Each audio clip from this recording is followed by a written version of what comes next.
Well, hello, General Hospital Daily Recap fans. Today's daily recap is for Monday, December the 16th.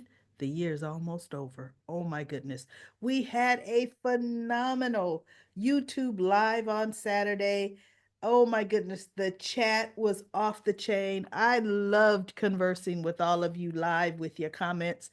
So we pretty much covered a lot of the topics. I'm not going to do Comment Corner today because we kind of talked about that Saturday, but we will be back on track with Comment Corner tomorrow. But let's dive into what happened today.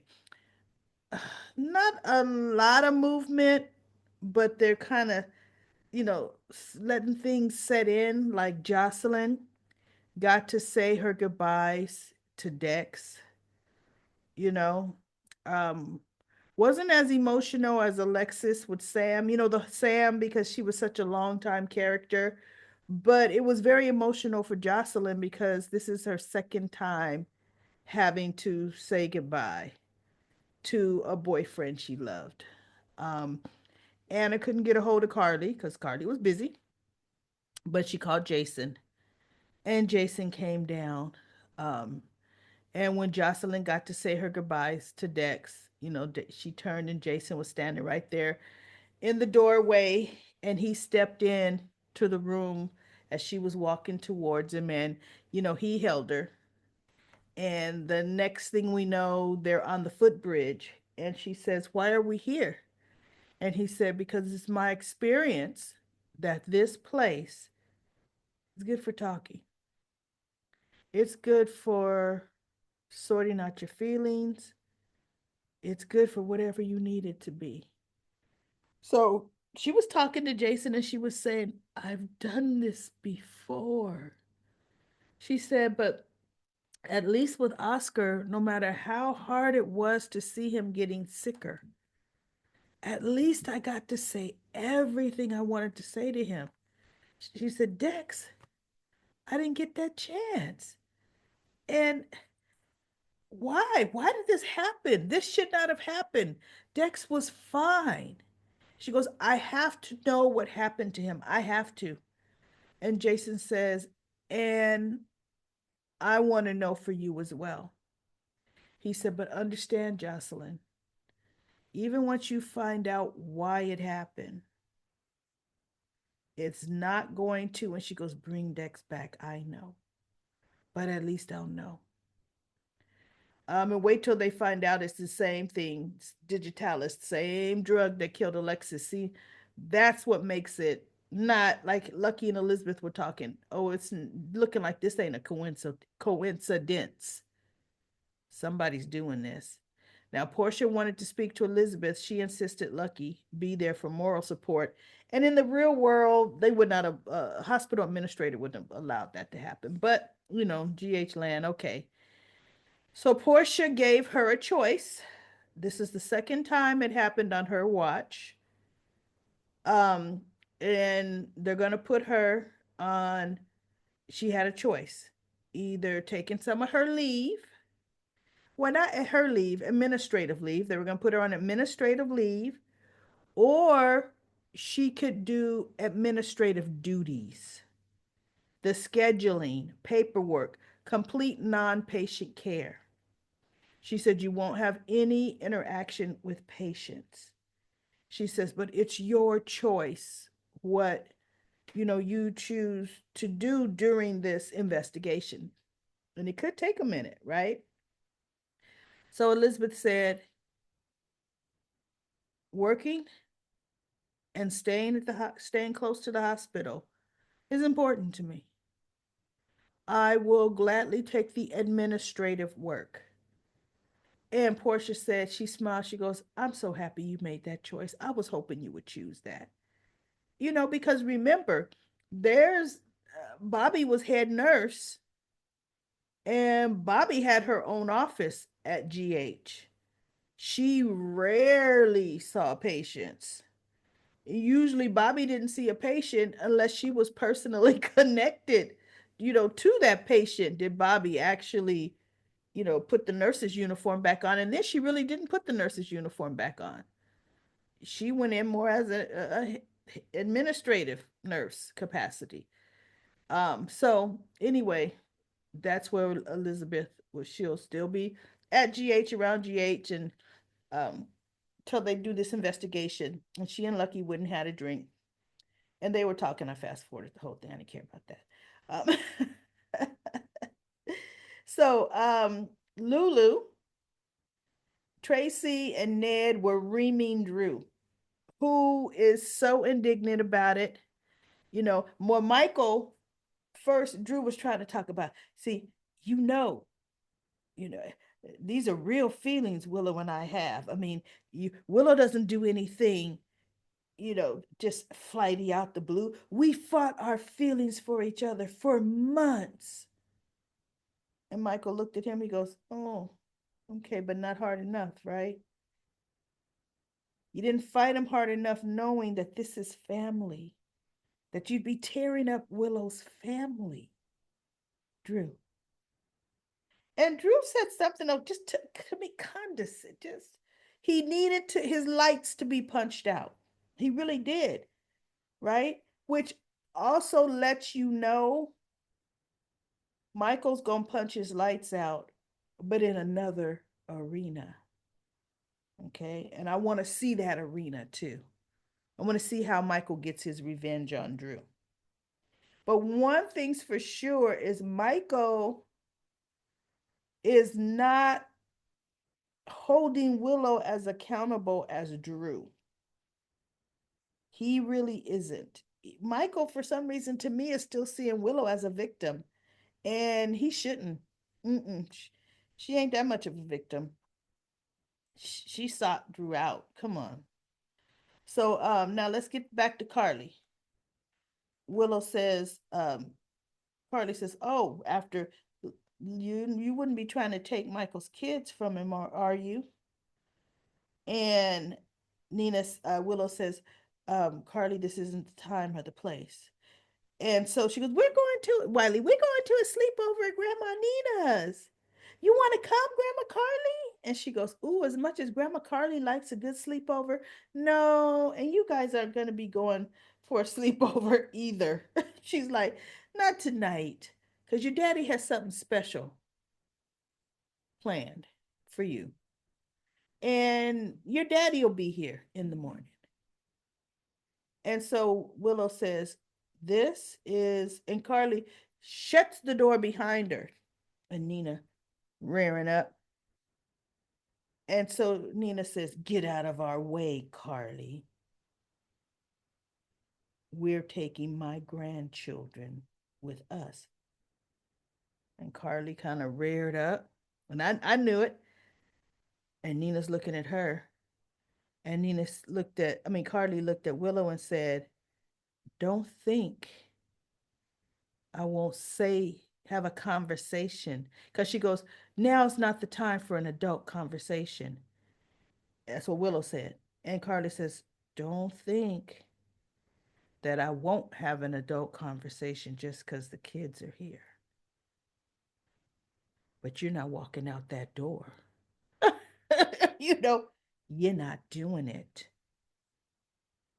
And so Willow just looked at her, and Nina don't know what to do either. Yeah, she calling that. She's like, "Look, I'll get down and dirty." Now, meanwhile, Michael has already left Drew. He just walked out. Because Tracy and Ned walked back in, started up, and because Michael told him, "Oh, I'm not going to leak the tape." He goes, "Because, see, out of all of this, Drew, after everything you've done, you still want me to do a favor for you, to do something for you." And he's just looking at him. And then Tracy and Ned, like I said, came in and they said, "Yeah, but that don't apply to us." Right? So Michael said, "Oh, I'm done speaking to Drew. You both can do whatever you want to him." And Michael walks out. And then Drew turns and he looks at Ned and Tracy, and he's kind of like postured up. But they're like, "Look, this don't fly. You only been a Quartermain what? A hot minute? and you've already caused, put a stain on our name. You need to go back to Cain, right? And he goes, Alan was my father too, and I have just as much right to his name. I mean, to the Quartermain name. And I'm like, you never knew Alan, Drew. You never knew him. You only took the Quartermain name because Congressman McCalkey said it would go better in the polls. That is the only reason you took that name. Not because you just had this liking, this kindred feeling to change your name. So don't pretend you have an emotional attachment to it. So anyway, they're still Tracy was like, Ned, don't you have someone at, some media outlet? He would love to spin this story. Boy, this would be great. And he goes, well, yes, I do, mother. you know? And Drew looked, he goes, you wouldn't do it because you don't want your precious Quartermain name to have a stain on it. He's almost like daring them to, right? And so Tracy looked at him. She goes, it wouldn't be the first time. He goes, yeah. How about this? How about a person who holds her dying father's, withholds a dying father's medication from him as he's in pain right in front of her? And Ned looked at Drew, and then he looked at Tracy, and Tracy just looked at him. And I'm surprised she didn't say, well, then you know that part of the story. You know he wasn't dying. You know it was a test. And he thought I failed it. you know, but before she could do the come back, you heard this step monster. That was Lulu. That's what she would call Tracy. And Tracy looked and she was like, Lulu. She ran and hugged her. And oh, she goes, I've been waiting to see you. And Lulu says, you know what? I'm sorry for interrupting whatever I've interrupted. And Tracy looks, she goes, oh no, we are through with whatever this is. and that she, like gesturing towards Drew, like, ooh, we're done. And she looks at Drew and she goes, be gone. right? So Drew walks out, Ned walks out, and Lulu and Tracy, because Dante brought Lulu back to the house, and Lulu and Tracy talk. They're catching up. Fast forwarded that conversation too. I didn't care, right? But Dante, before he took her there, he had a talk with her, like an honest talk. He said, Lulu, you need a dose of reality. And she says, what do you mean? He says, the reality is you need to stop and you need to think and you need to slow down. And she looked at him. He said, how do you think Rocco would have felt had I shot his mother tonight for breaking and entering, not knowing it was you? Or even any other police officer. Lulu, he told her, I know you want to find Charlotte. I know. But Rocco is here. And I understand it's different, She's like, well, Rocco has you. You're a good father. And Charlotte is just out there. And he goes, no, and I can understand that too. But one thing he should have said, Valentine's a good father to Charlotte. Or good enough, right? Is he really a good father to Charlotte? But he's good enough, right? But he told her, he said, you need to think about the situations that you're going to put yourself into. Think about them, Lulu. Are they dangerous? And what could happen to you?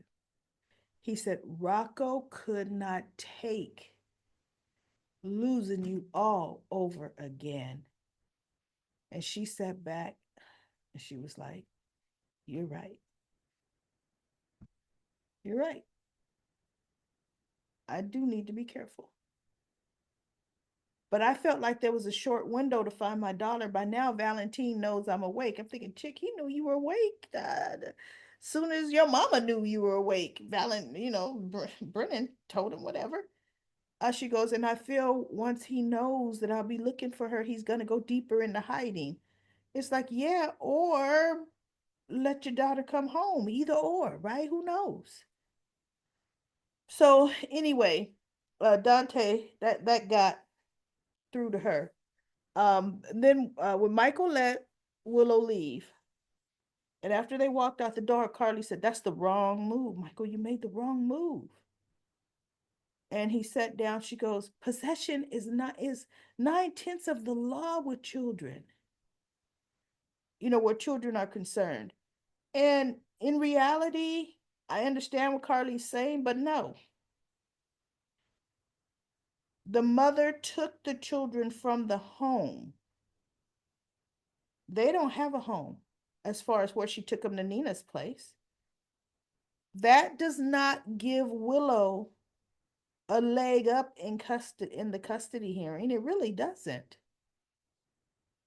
Because she uprooted them out of their home, not because the father was dangerous, that it was a dangerous situation leaving them in the home. She just took them with her, because yes, she is their mother and she wanted them to be with her. Well, in a custody hearing, it's going to be whoever the lawyer, you know, whoever has the best lawyer. But here's the thing, and here's what I know about Michael. He's going to share custody with Willow. He's going to. Because in reality, do you think he wants to raise two kids full time? No, he doesn't. And so Carly said, he told her, she goes, "Why did you do that?" He said, "Because when I was young, Morgan and I, when you and Dad were splitting up, Dad would come and rip us out of our home, rip us away from you. And I know how scared and frightened Morgan and I felt when that would happen." He says, "I will not do that to my children." And so Carly looked, and she came and she sat down and she took his hand. She goes, "I'm sorry." Now, see, here's the deal.